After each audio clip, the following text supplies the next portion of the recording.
Okay, see, now the numbers are moving. Okay. That means we're recording. That means we're recording. Yeah. Allegedly. I don't know what happened before. I mean, I usually get a fresh set of numbers, and I usually hit record, you get the levels, and then you hit record again, and it starts recording, and the numbers change. And that last time, I just hit record, and the numbers start changing immediately. So, I think we're good now. Anyway. Okay. Welcome to another episode of Doomsday Doopy Doo. Let me turn the mic towards my face. Yep, always. And we've been missing a little bit for a little while. I got sick again. I talk about how healthily I eat. Yes. And and how I exercise. And it's starting to sound like I'm talking out of my ass, but none of it is my fault. Really? No, not really, no. I mean, you can't blame me for Lyme disease, getting bitten by a tick, right? And then the leper attacked you the other week and you got leprosy. Right? The Bell's palsy, which is a result of the Lyme disease. They can't blame me for that. No. And then chicken pox is what I had for my summer vacation. I went away for my summer vacation. I had chicken pox for 2 weeks or so. Both of your vacations have been fucked by your diseases. Because you've only had, how many vacations did you have this year? I was going to post a picture of my body on Twitter. What? Of what? Full of chicken pox. Oh my God. And then I was like, wait a minute, I'm not going to fucking post a picture of my, and when I looked at the picture, it looked like one of those Instagram, it looked like, when a girl takes a picture of herself in front of me, that's what it looked like. I said, oh my God, I can't. Voodoo magic. I was like, oh wow, look at the chicken pox. Were you sucking your gut in when you were taking the picture? No. I'm looking at the picture. I'm like, oh, look at all the chicken pox. This is, I show everybody all these chicken pox on my body. But then it looks like I'm just taking a picture of myself. Yeah. Like you have to, and I was like, wait a minute. Well, I had to step back and look at it from outside myself as someone who would just be looking at that and go, and I was like, oh no, I'm not going to post or you that. end up on somebody's weird chicken pox fetish webpage. Which? I'm sure there's some kind of weird online sexual chicken pox fetish.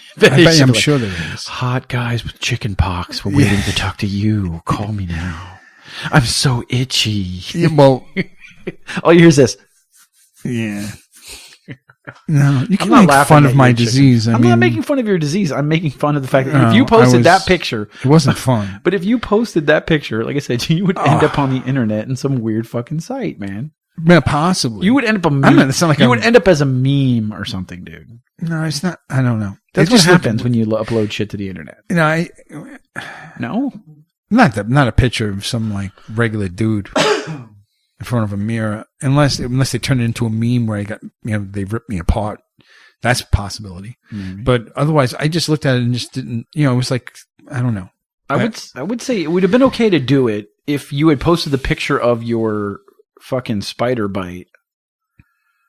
You remember when you showed me your my ass? No, not your. Was it your ass? I got bit on my ass too. No, you didn't show me your ass. I didn't show you my ass. Okay, no, I never saw his ass. Well, not officially. All right, but are you talking about the one on the side? The one on your side. The one on my side. That you said was the tick bite. That was almost your whole torso. Yeah, but that's not what. Dude, no. What is up with your immune system? My doctor said that the Lyme disease was old. So what was that? That was just an allergic reaction. You should never leave the house. Stay in your house. I'm a city guy. All these bugs, I'm used to rats. Yeah, you're not really used to. So if a rat bit you, if a rat bit me, I'd laugh. I'd laugh at it. Rip its head off. Yeah, I'd kick it down the street. But if a mosquito stings you, your head swells. Yeah, like you out here, they got like those mosquitoes with stripes on them, like not like a regular mosquito, like tiger mosquitoes, like saber-tooth mosquitoes. You guys got not good. Yeah, that's not good. I mean, if you can see the stripes on a mosquito, do they have that in Tampa? They have huge. I think they pick you up and carry you away in Tampa. That's the palmetto bugs. The palmetto bugs will carry you away. I ate at a restaurant one time in Miami, and there was a bug on one of the outdoor curtains of this place, and I was scared for my life. The damn thing was. I mean, it was the size of a long neck, 12-ounce beer bottle. Oh God. That's how long it was. Yeah. And that's how thick it was too. It was like a beer that I thought it was a decoration or a bow or it was something that it was to hold up. And I just kept looking closer at it and closer at it. and the appetizer came and it comes in front of me, and I'm looking at it. I'm like, is that what the? And then it started to move, like just very slowly. Like, no, I don't give a fuck. I'm just gonna watch all you people eat. Yeah. And it was it freaked me out. Yeah. Is that a palmetto bug? It was like a big looking roach, right?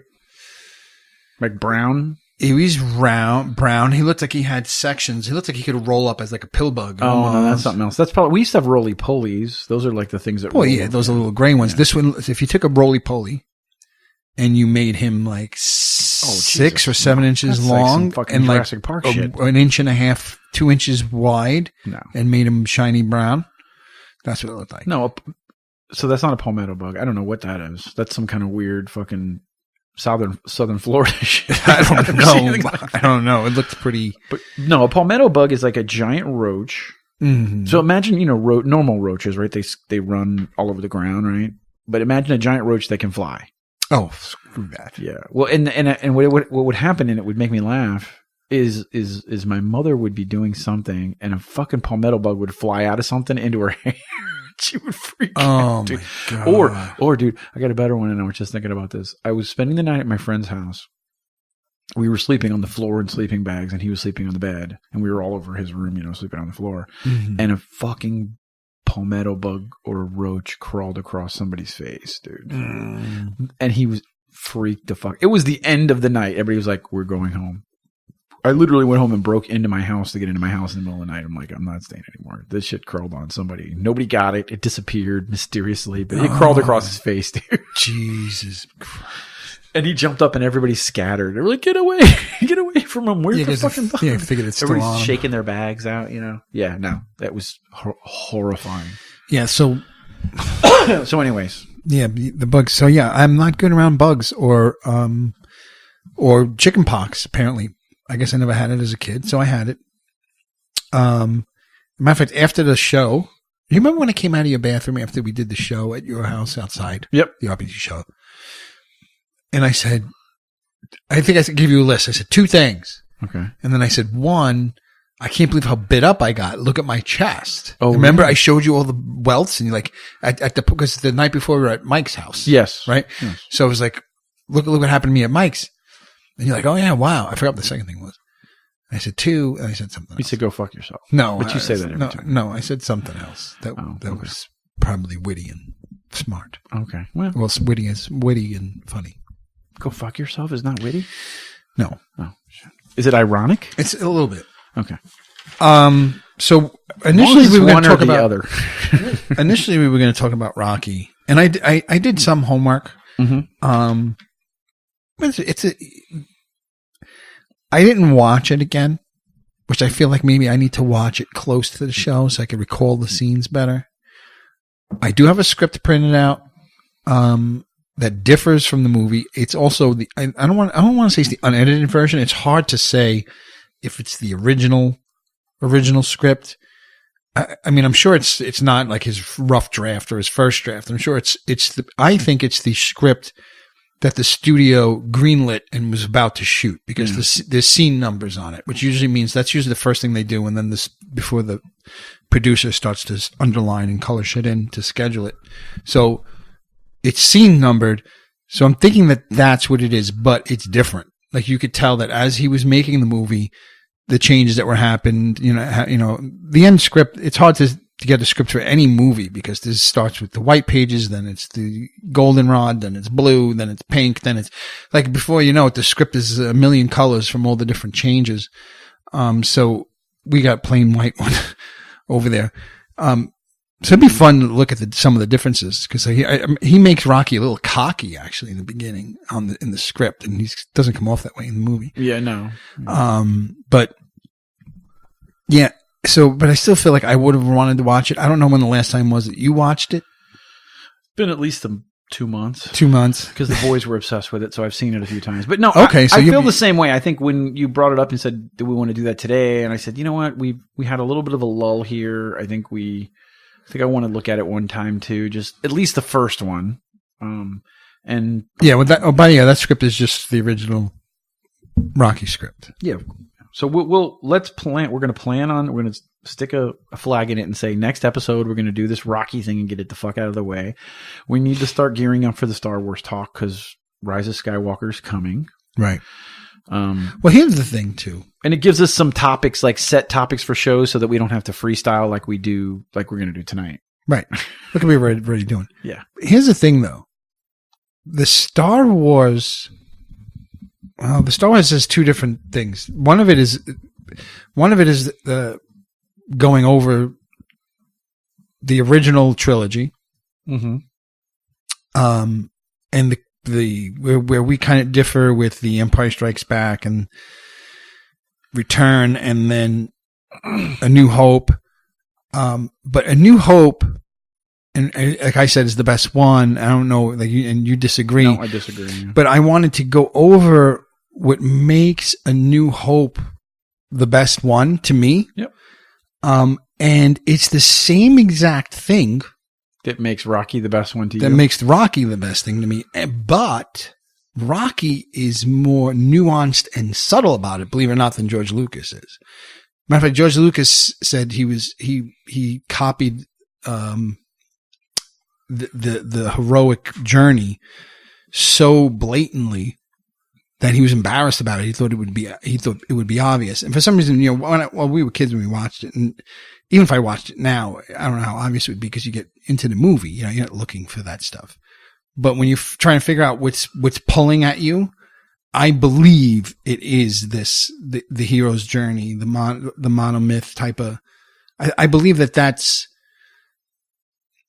I don't think that, I'm not entirely sure there is a monomyth, but I know that all the best stories I've watched or read or listened to, fit the monomyth of the hero's journey.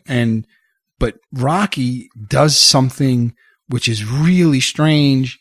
Not really strange. It's not really strange, but it different from the formula where he takes the beginning and kind of pulls it all the way to the end and then hits you in rapid succession with the different parts of the hero. Basically, he gets to a certain point when the fight starts, and then in the fight is the hero's journey. Is what would normally like be the second act of another movie. Mm-hmm. And really for him, it's the last 15 minutes of the movie, right? So I feel like if you were going to go beginner advanced, it would be Star Wars, then Rocky. But not the, but Star Wars, we have much more to talk about beyond what makes A New Hope good. And I don't want to, we're getting into it. And we said we weren't going to get into it, but one of the things that you pointed out it's what I'm going to say. I feel like I'm getting into some of the things I want to talk about. One of my problems with Rocky is exactly what you just described.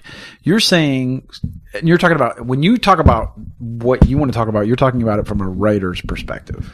Because you're saying, well, I'm definitely guilty of that to an extent. But what I'm saying is I enjoyed the movie a lot. And then in studying writing, it kind of points out to me, well, yeah, you like it a lot because of this. Yeah. It does this. And well, I also like this movie. Yeah, it also does that. And I like this movie. Yeah, it also does that. And then you start to look at it and go, oh my God, everything I like follows this. And then it goes back, tens of thousands of years. The Greek myths were the hero's journey, right? Odysseus and Perseus and Hercules. And these were, but see, it wasn't even just the Greek myths. No, but it was all the myths. Yeah, it goes all the way back to Beowulf, right? Yes. Beowulf is the ultimate hero's journey too. No, I get it, and I see what you're talking about. One of the things that if I had to be critical, and let's be clear before I start to pick a movie apart, right? I love all movies, and you know me. I love being entertained, and I find value in all movies, right? Yeah. Every movie has something that's good about it. Yep. Every movie. You're way better at me than that. I don't feel that way at all. Yeah, no, you were like, I saw the trailer and fuck that movie, and I've had to talk you into things, which we should talk about The Boys because you did watch it, and I want to know what you thought. Maybe you still hated it, but I do feel like you make up your mind. Well, I watched The Boys from beginning to end, and it was still, I feel very much the way I felt going into it. You didn't think it was an interesting take on the superhero? See, this is what I mean about the difference between me and you. is you looked at it and you have I think that even if you kind of just admitted it, even if you didn't like it, you'd like it. I like parts of it. Yeah. Was it a perfect movie? I can't. Is it going to change my life? I can't like it was just fun. I can't like a part of a movie. I mean, do bad movies have good scenes? Yeah. I mean, I can enjoy a scene. I guess. Or even a movie having an attitude, like a movie having swag, like that movie Smoking Aces, it had an attitude to it. Was it a great movie? No. But it had this fucking attitude. Like, here's my balls. Like, just look at my balls. Look how great this is, right? Exactly. And you're like, okay, cool. They're owning it. I'm like, I love that swag. And it was very stylized, you know? Mm-hmm. Fucking people hated the Justice League. Do I think Justice League was a great movie? No, but there was some amazing visuals in that movie. It was like fucking moving art. Superman hovering above this destroyed town like some kind of fucking god, and these crazy visuals that they're putting out there, and you're like, wow, that was great. And especially if you see it in the movie theater, it's a different experience. Oh, sure. Yes, absolutely. And you know me, that's what I do for the movies that I love. It's a sensual experience. Absolutely. Everything's larger than life. You go home and you watch it on a 60 inch. It shrinks down. It's totally different, dude. You're not swimming in it. You're not enveloped in the sound of the theater in the dark with other people sharing this experience, you know? Right. Well, look, I'm not saying that The Boys was, well, see, did I enjoy it? It's fine. I find it hard to answer. I'll tell you what I think, and then you tell me if I enjoyed it, if that makes any sense. I loved. I guess I did like it because I'm thinking about it now. There was things lined up in that show to occur and to happen, and putting the characters in these situations that were fantastic. Yeah. I mean, having some spoil. I don't know if this is spoilers. Some spoilers. Listen, if you haven't seen it, watch it. I'll try not to spoil too much. But at one point, like having a superhero who's supposedly indestructible in a cage and trying to figure out how to kill him. If I gave you a pencil and said, go, you would be writing some fantastic stuff. You would be, I mean, it's like, I'm like, you sit back and look at the situation and you're laughing and you're like nervous and you're all these things. You're like, what the fuck are they going to do? What are they going to do to look at the shit they're in, right? And moment after moment in that series was, wow. I mean, how are they getting out of this? And what's he going to do? And he wants to take down who? How do you take down that guy? Yeah. And all this. And the accents and the attitudes and the beards and the whole nine, right? Yeah. All awesome. Yeah. Shot really well. Yeah. The whole thing. I don't buy the premise. Not for 1 second. Okay. I don't buy it. So, and what the situation that he's in, right? In that scene that they're in when they're trying to kill that guy. Yes. Okay. Everything that brought them to that point, I don't believe. Okay. Well, so I feel like, oh yeah, this scene's cool, but I don't believe how you got to this scene. So you can make the scene as cool as you want. I'm already out of it. Right?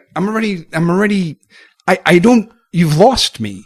I don't believe in the premise. I do not believe in superhero corporation. I believe in dynamics. I had it written down. You took notes. I had it written down. I don't know where it is though. I lost it. Where I'm sorry to keep, I'm running on and on. Okay. But I believe that, okay, is it possible for where it ended up, where these superheroes are working for this corporation? Or created by the corporation. And that's a spoiler. But, yeah.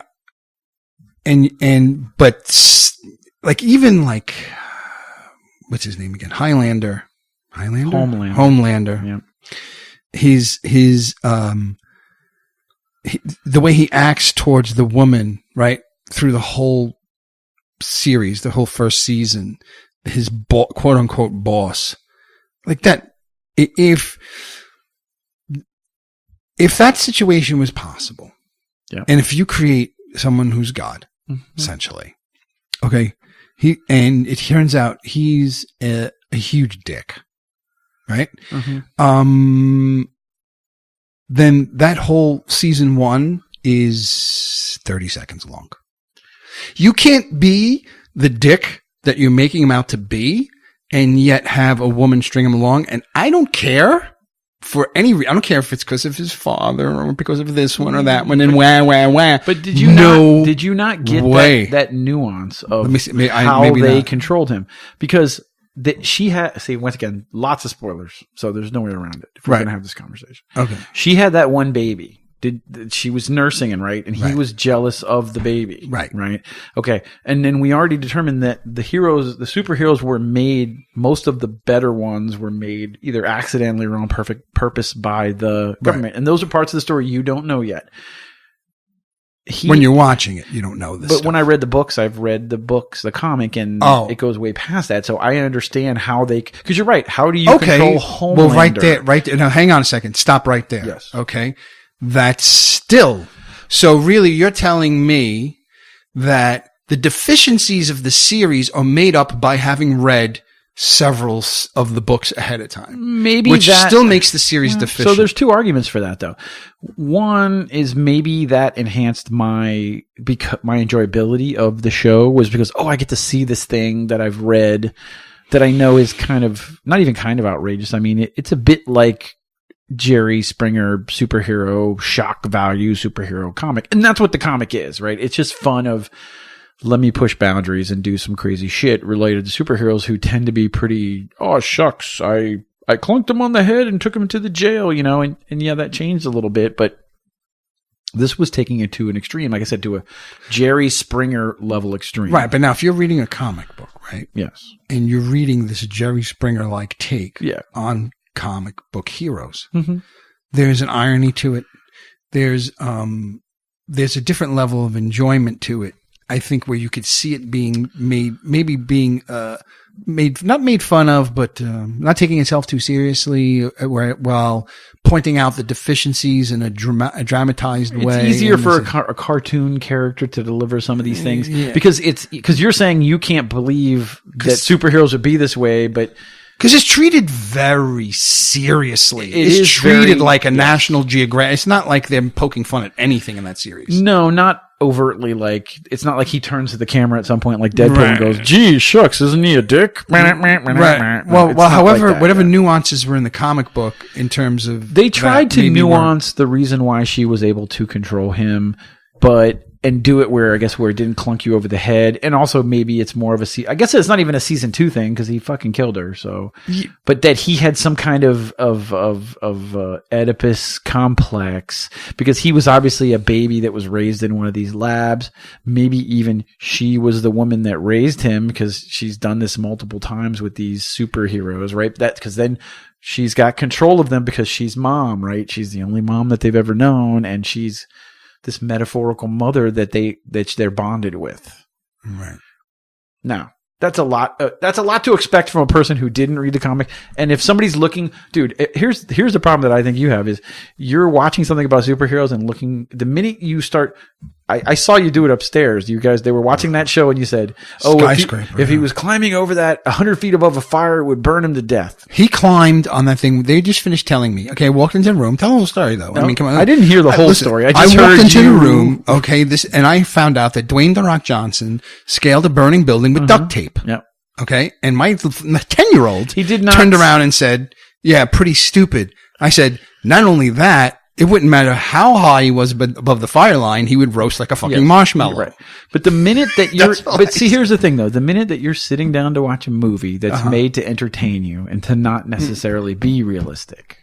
When you turn Skyscraper on, you know that you're going to have to suspend a level of disbelief. Did you like the movie Die Hard? Did you think it was trash?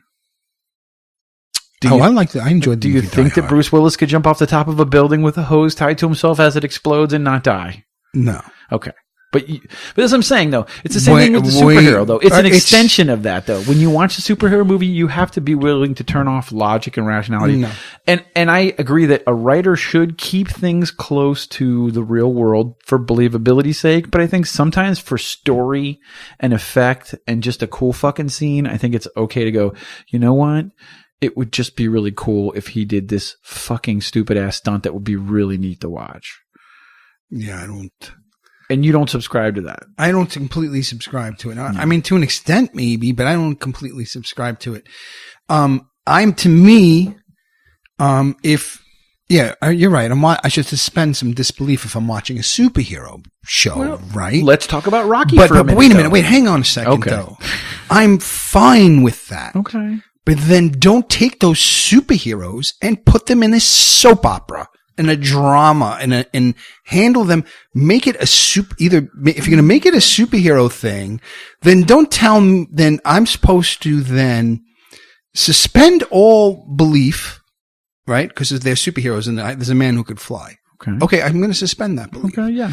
But now the same one I'm supposed to then now pick up the nuances of some Jungian psychology and an Oedipus complex and all this in order to justify everything I've been watching to this point. Like to me, it feels like someone's trying to come up with some reason why I can make all these cool scenes. And what I was going to say is this, it's possible to get me there. They did not do their homework to get me there. So what I'm saying is, I bet you I would have loved to read the comic, is what I'm saying. Because I'm sure the comic... It's a different medium. Medium, and it's not TV or movies. Because, I guess... They didn't have time, right, to bring me to the point where these people are in this situation and I'm supposed to believe it. And not only are they in this situation, but everyone's along with it. Some people are against it, but if they're like really low minority and they're manipulative in like some stupid, crazy ways. And it's like all this stuff that's just like too easy. Like it's just too easy. To get to that point where even when that show opens up would be monumentally difficult to get there. Now, can you get there? You want to bring me there as a reader or a viewer of the thing? You got to bring me there a little bit. And I felt like just instantly, like his outfit is, and I understand his outfit is comical. Okay, it's comical. Yeah, and there's no way that people in the streets or anybody like. It's too comical. It's no one would take him seriously. People would laugh at if you, again, like you're taking a superhero and putting them. Oh, well, what if it was the real world? That's the premise of the show. Mm-hmm. What if the superheroes were real? Right? Okay, if they were real and a fucking guy walked into the street dressed like that, you'd fucking laugh at him till you were red in the face. Okay, you wouldn't. So it's not real. I'm doing air quotes with my finger. So I say, then fucking put him in something that he would be in. Have the balls. Excuse the French. In your mind, though, what would the Homelander wear? What would the Homelander wear? Mm-hmm. He would probably wear. Well, I mean, again, it's very difficult for me to. Would he be called the Homelander? What would you call him? I don't know. The Superman of the real world. Okay, I don't know. I don't know what I'd call him. I mean, it's difficult. Just because I can't come up with a name on the spot doesn't mean that. No, and I'm not saying it is. I'm just saying I'm stirring it up. Yeah, I'm saying that he needs to. They need to be. If you're going to put them in the real world, then you have to completely put them in the real world. If someone's, but think about this: the superheroes in this show were not. First of all, it's hardly the real world because meanwhile, corporations do run the world in some way, not in the way that these corporations were running the world and how they were in every facet of the world. And right. It's obviously ridiculous, and once again, it's extreme. This extreme idea, but the idea of it's making a point, and it's kind of. Right. I mean, corporations are run that way. Yeah. And if they could do this, certain corporations would probably do it. Yeah. And if the person were there and they had a uniform, some idiot in marketing would be like, let's make him Mr. Or I think he even professed to the caping the American flag that it was his idea or whatever, because he's like the Aryan ideal, which also hit you over the head with the fact that he's the Homelander. You can't even tell LeBron James to change his shoes. You're going to tell God what he should wear? Well, because you're in the marketing department? But how did that? But no way. In the beginning, and maybe. He looks at himself in the mirror and takes himself seriously? They had but that's his image, right? That they're putting out there to saying, I am the American And why ideal. does he even want, if he's so mentally what you said he is, why would he even want this attention from people? Why wouldn't he be just a complete psychopath? Because he wants mommy's approval. You have to believe, like I said, you know what? And you know what? Maybe it's not for you. I liked it because here's a question for you. Why is Homelander's outfit okay, but Captain America's outfit's not fucking ridiculous? I told you I don't like Captain America. You don't like Captain America? No. What the fuck is wrong with you? What are you, a fucking Nothing, I don't communist? like it. I am. This fucking mic. Wait.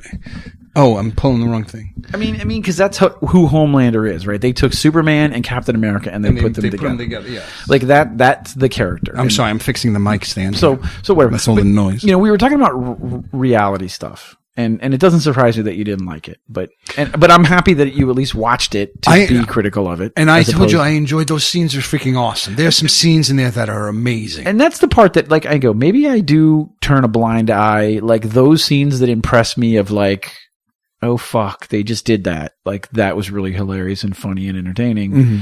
Mm-hmm. I turn a blind eye to some of the other weaker things, and I'm willing to go, yeah, whatever, because I'm just more accepting about it. And maybe it's because I'm not like a professional. I almost threw finger quotes up. A professional. Well, writer. I've been throwing finger quotes up. I know. Well, that's why I felt like I need need to throw some fucking finger quotes back at you, motherfucker. But yeah, maybe because I never attended a writing class. I guess that was rude, right? I mean, even when we role play, you'll notice that my stuff tends to be very cinematic, very movie like. It's not written in a structure. It's not like I don't know. No. Yeah, but everything that happens when you're in the story that we're progressing and that you've built, it's for a reason. I'm going back to my hometown for a reason. What I find there makes sense. Okay. When I get there, some guy doesn't come floating down with the American flag on his ass. Okay. It's I don't know. But that's the only thing it was like, and sometimes I'm sitting there going, this show is awesome. Yeah. It's it feels so bad that I don't believe any of it. Yeah. And that's interesting. That's what I had to say. And if you remember correctly, you said, and I think even Shane said that, our friend Shane, that I know, I'm just explaining to the people. I know. Okay. Yeah. The last few, it tapers off a little bit towards the end. Right. Yeah. And the reason is because of what I'm No, you're right. The Homelander stuff, and because when the payoff came, you didn't care. See, because you already didn't believe it. Here's the part that sucks about stuff too. So the reason they really needed to rush some of that, and they needed to rush some of that because I think they only got Elizabeth Shue for 1 year. And that character probably shouldn't have been killed until the end of the second year. Right. And that does the work that you need to do. But they only had 10 episodes. Was it 10 or might have only been like 8. It was very quick. And they got there quick. And you're right. It seemed rushed. And I've found myself as I watch a lot of these things, and especially stuff that were comics or books that I've read that are on Netflix. Dude, Game of Thrones, they really, that got kind of screwed up at the end, and it was for the same reasons, that they really didn't have the time that they needed to do what they wanted to do, but they still did it. Right. It's like, okay, like I need Micho to do this, but I don't take him to get to that point, right? Because you don't have the time. Yeah, I take like half of the time. We're probably going to be accused of taking too much time to get you to where you need to go. But we take the amount of time that's needed. No, it's like having a good whiskey. You sit and enjoy it for a while. Yeah, and then sometimes you just when it just starts to, sometimes you just down the last quarter of it. Yeah, exactly. Excuse me. Some parts of it are a little more bitter than other parts of it. Yeah. So you deal with it. But anyway, so on the same What's vein. that noise? What's that constant beep? Is that your ring? Is that the spider on your? The Blue Jays just beat the Yankees. Oh, okay. Sorry. I usually mute my watch, but it's not muted. So while we're on the subject Very of unprofessional, superheroes, I Chris. know, totally unprofessional. While we're on the subject of superheroes, I'm interested because you saw Endgame finally out of order because you kind of got spoiled in Endgame because you saw Spider-Man Far From Home first, whatever. Mm-hmm. What did you think of Endgame? I liked it. Mm-hmm. I guess maybe I didn't. I don't think. I think I have to go. I think I have to start over. You're gonna watch them all? Well, I don't. Everyone's like, oh, they're connected, and I saw parts where they were connected, and I saw, oh, okay, yeah, well, I remember that, and oh yeah, I remember that. There was a couple of moments like that. Remember, I turned off Captain America 3/4 of the way through the first one. The second one I didn't bother watching. So okay. So that whole part when he was back in time, I didn't quite. I was like, okay, and I was watching it and realizing, oh, I'm watching something of significance here that's going over my head. Like I just had that feeling. I'm like, I'm missing something. Yeah. I said, this is probably really cool. The part when Tony and Steve were back in time. Yeah, when they met, I'm like, yeah, I missed a movie. As soon as I saw them meet. No, not necessarily. Not necessarily. But you're right in that. So the writers that wrote Endgame and Infinity War and that worked with the Russo brothers, they also wrote all the Captain America movies. Mm-hmm. They did some help writing Thor 2, which was another movie that was in it, and something else. So what you find is a lot of the stuff that they weave through the story that became more important was stuff that they wrote because they owned it and they felt kind of personal about it. Some of the best stuff was that stuff. But I don't... I still like the movie. I like the movie, but I feel like I didn't get the same level of appreciation that you did because I missed... Like a lot of those connections that you made, I couldn't make. Yeah, maybe. I mean, there were little nuances from being a comic reader that they threw in there, which made me laugh. Like the scene when Steve is in the elevator and everybody there is a Hydra agent, and he knows they're Hydra agents now because it all happened, right? But at the time, he's back. Right after the first Avengers movie, which, and I want to talk a little bit about this because I'm hoping that they do this with Star Wars too, because they took you on a whole journey of all the movies in the final movie. They kind of took you from the beginning of the inception of the Avengers through the whole thing. Like it feels very like, oh, good. The ending is kind of like this journey through weaving through where we've kind of already been. Like it's just so fucking satisfying that way. Yeah. And so well done. Like the artistry of that. And not necessarily what ties in. Those are just the pieces that just make you go, oh fuck, like when Cap is standing there, back to the elevator. Cap's on the elevator with all the Hydra agents. He needs to get the Infinity Stone that's in the case, and he needs to get it from them, but they're obviously like, I don't trust Captain America, we're all fucking Hydra. And he turns to them and he goes, Hail Hydra. And he takes the case. That was in the books. They did that to Cap in the books too, and you really had to be a comic reader to appreciate that. But I'm like, holy fuck. They did that. They didn't do it exactly the same way in the book. Right. It was still so fucking satisfying because these dudes look like, holy shit, dude, this Hydra thing goes all the way up to the fucking top. Right. Fucking Cap is a Hydra agent. How did they pull that shit off? And it just made me laugh. And you hate Captain America, but like, you don't hate him, but he's not your favorite, obviously. But Cap is my guy, and he's always been my guy. And in that movie, and dude, the movie brought me to tears in multiple points, which isn't difficult, but I was emotional, and I still am. I watched it on DVD 2 times and I cried at certain points. I also didn't get, and it bothered me. I said, I'm going to let this go. I'm not going to let this bother me. But here I am talking about it. Why was Captain America able to control Mjolnir, please? Okay. 'Cause he's worthy.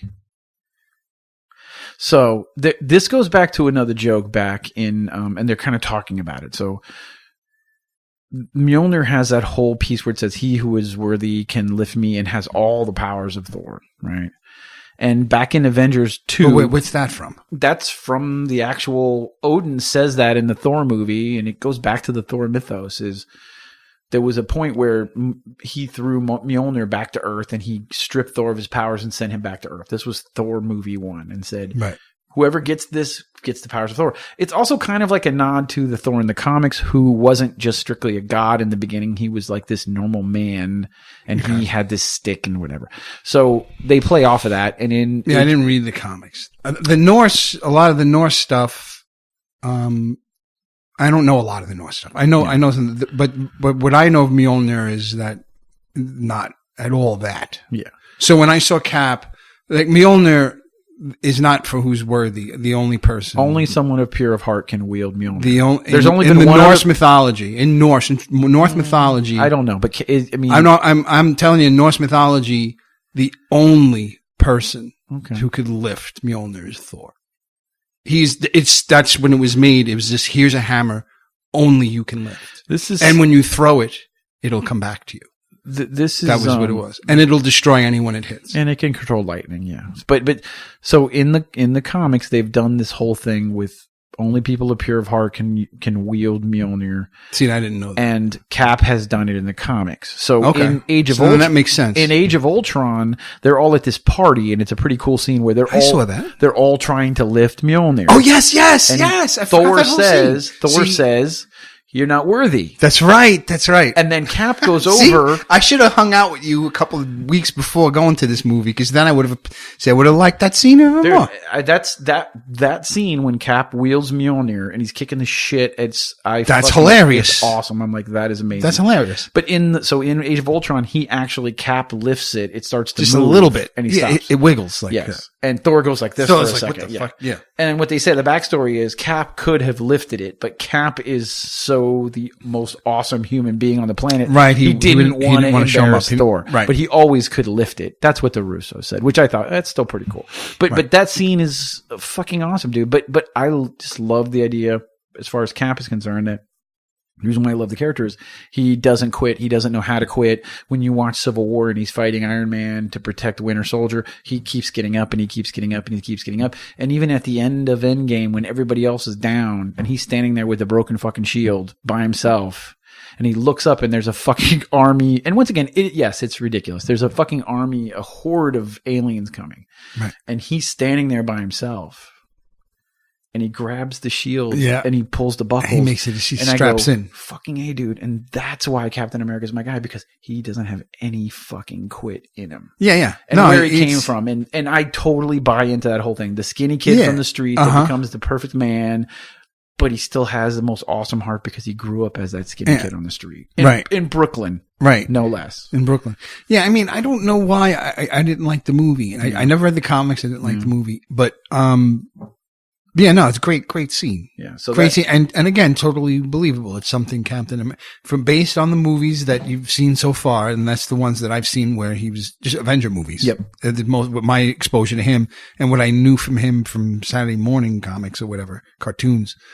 That was the extent of my exposure to him, but it still made sense when I saw him strapping that. And I'm like, yeah, of course he would do that. He's he's Captain America. But I thought it was really good, but like I said, I feel like I felt not left out. Yeah, left out.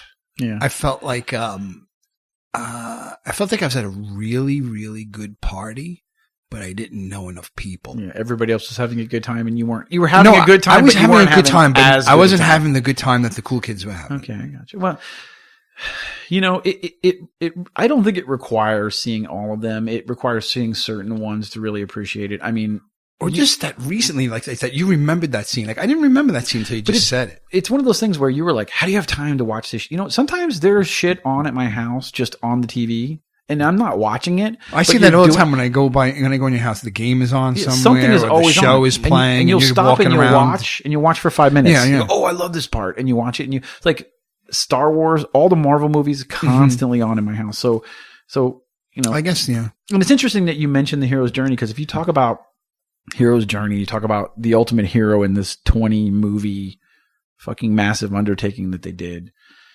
was Tony Stark's journey from who he was to what he did at the end of the whole thing, and why. And dude, it carried a ton of gravitas because you realize that through every step of the way, he had these challenges. You know, in Avengers, he sacrificed himself, or he thought he was sacrificing himself, and he survived, right? He carried the rocket into space and he came back.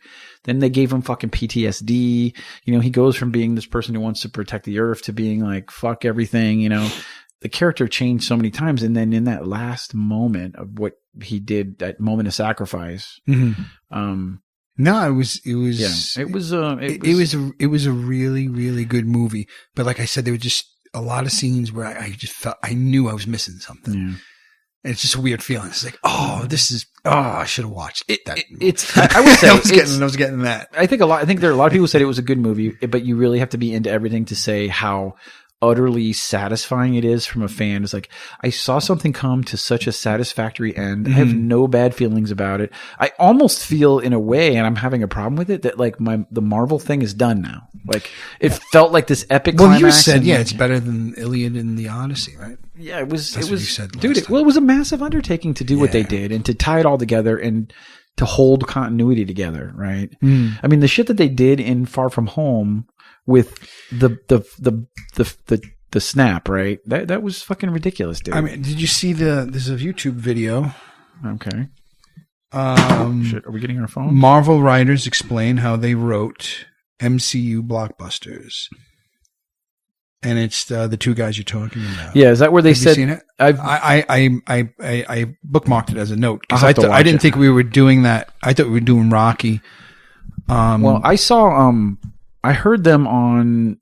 Your buddy Kevin Smith was interviewing them, and he had them on the show, and they were basically saying that was very interesting. That they would go into a room and they would go down every possible, like from a writing perspective, a room full of writers, just throwing something on the wall and going, "Let's take this all the way out." And then literally write the whole thing all the way out and then just stop and go, man, it doesn't work, and come back. Like they were writing and going through almost as many permutations as they could to come to the best balance of what they were doing. Right. And then obviously they must have had someone that was like mediating the whole thing to keep things on track. But it seemed like I would love to just sit in that room and hear those guys listen to that fucking creative. You know how much shit they throw out? It sucks. And you can't be afraid to do that because I think sometimes the worst fucking idea is, what if we made Thor fat? Yeah. Like, dude. That was hilarious. They took the whole Thor, the heartthrob Thor, like the chicks are like, dude, they made him fat and they never not made him fat. Like he was fat at the end of the fucking movie still. Right. And it's funny because in knowing Thor, like from the movies, and also from a lot of my Thor knowledge isn't from the comics.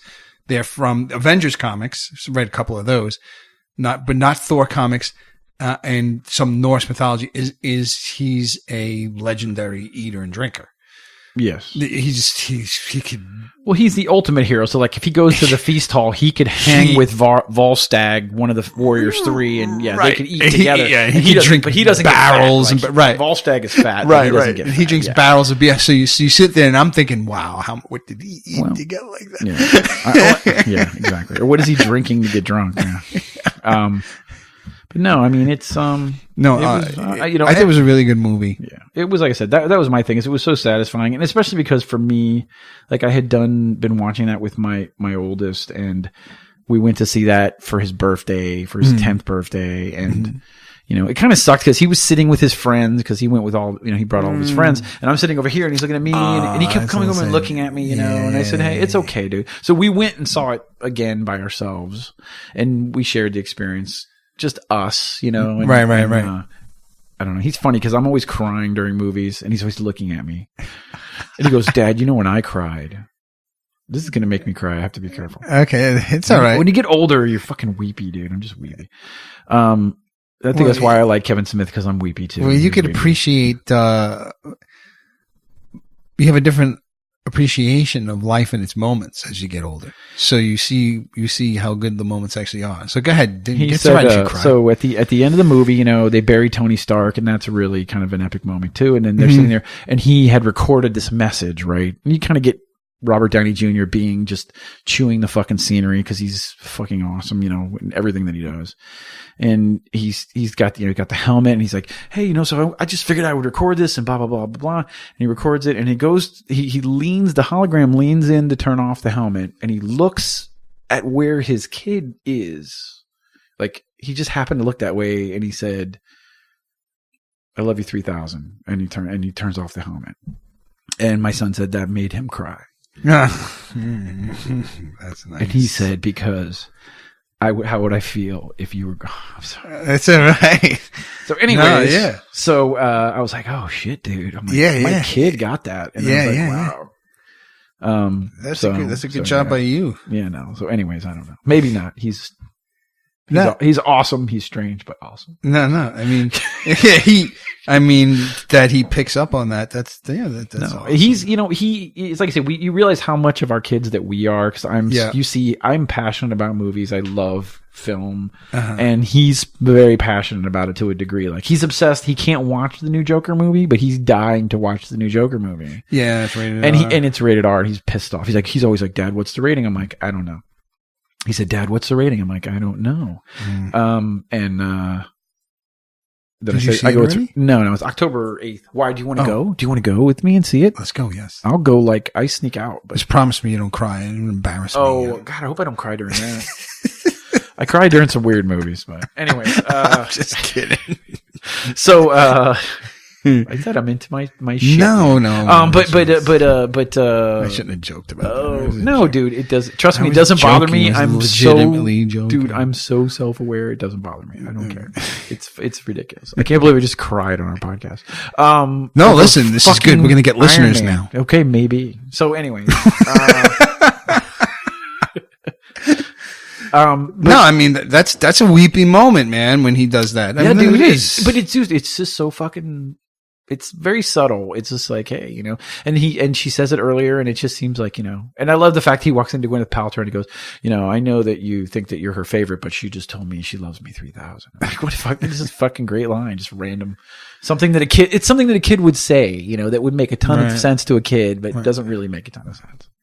The sentiment was. I mean, you're talking to a guy who bawling at Goodnight Moon. I mean, oh, Jesus Christ! Goodnight Moon, not Goodnight Moon, not Goodnight Moon. I was gonna say, I'm freaked out by Goodnight Moon. No, not Goodnight Moon. What's the one where To the Moon and Back? Is that what it's called? Oh, to the moon? I love you to the moon and back. When it ends on that line, because I love you to the moon, and the kid falls asleep and goes, "I love you to the moon." I'm gonna cry. Just stop. Oh, Jesus Christ. All right. There's too much estrogen in this podcast. Christ, holy shit. A fucking major testosterone. We need to do some testosterone replacement therapy with Joe Rogan or something. Oh, Jesus Christ. I know. He's like, yeah, and he ripped this guy's face off. We're like, and then he said, "I love you to the moon and back." That's beautiful. That's so funny, dude. Oh, God. I think that's awesome. Now we've both cried on the podcast. Both cried. Should we end the show? I don't know. How long do we have? We did about an hour. Listen, we both cried. I don't know. We didn't do the subreddit of the day. We didn't do anything we talked about doing. All right, listen. Next week we'll do subreddit of the day. Yeah. Maybe we'll do Rocky. I got tears coming down my face. He's half laughing and half crying. Okay. So anyways, all right. DoomsdayDoopyDoo.com. We're gonna go suck each other's dicks now. Thanks for listening and for telling a friend and for leaving a review. We appreciate it. We'll see you guys soon. You know how it is. Wasabi peas. Bye. To my bitches.